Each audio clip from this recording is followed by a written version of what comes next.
जय माता दी दोस्तों, आप सभी का मैं पूरे मन से स्वागत करती हूँ। अपने जीवन की कहानी पर मैं बात कर रही थी तो उस दिन के वीडियो में ये कमेंट आया था कि किसी भैया ने लिखा था कि अंधविश्वास। तो क्या ये उचित है? मनसा बताना चाहती हूँ अपनी। अब मैं माता रानी को, मैं देवी देवताओं को किस प्रकार से समझती हूँ, बस इस टॉपिक में बात करने का उद्देश्य मेरा यही है कि मैं कैसे समझती हूँ माताओं को। देखिए, हम अगर कोई भी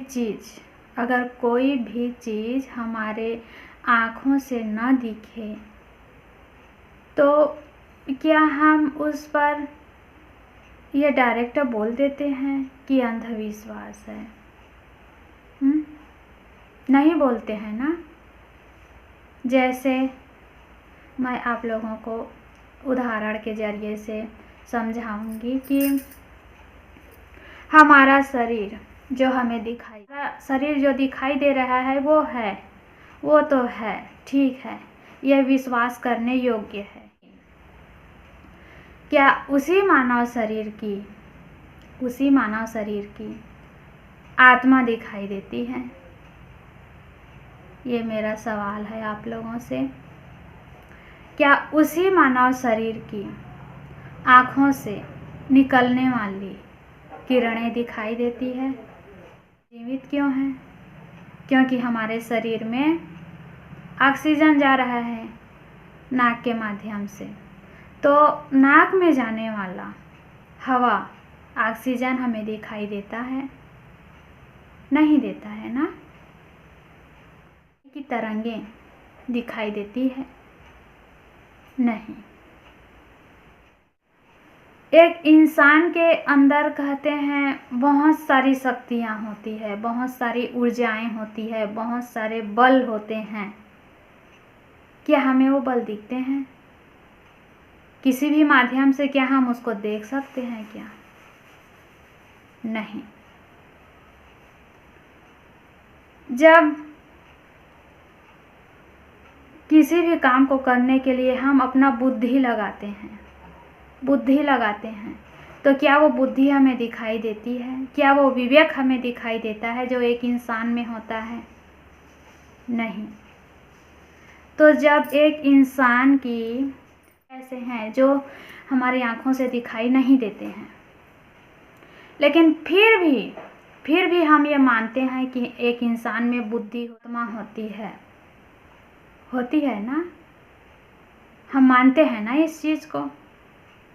तो जब हमें एक इंसान के ही शरीर में न दिखने वाले चीज़ों को हम इतनी आसानी से और सहजता से मानते हैं, तो फिर ये क्यों नहीं मानते हैं कि किसी को माताएं आती है, माता की सवारी आती है, तो आती है तो ये सत्य ही होगा।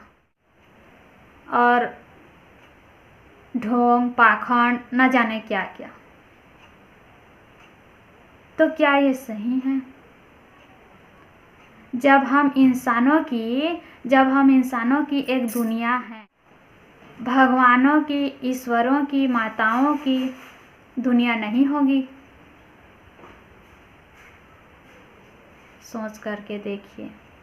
हम अपने ग्राम के, है ना, कोई भी गांव ऐसा नहीं होगा जहाँ पर ग्राम ठाकुर देव की पूजा नहीं होती होगी।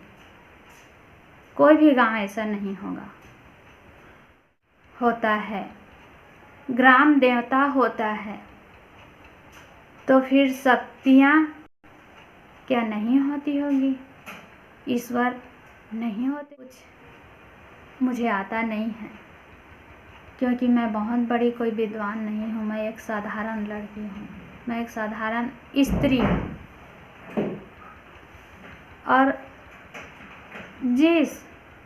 मेरे जिस खासियत ने, मेरे जिस खूबी ने माताओं को प्राप्त किया है वो खूबी है सत्य बोलना, माता रानी की भक्ति करना, माता रानी को सच्चे भाव से पूजा करना,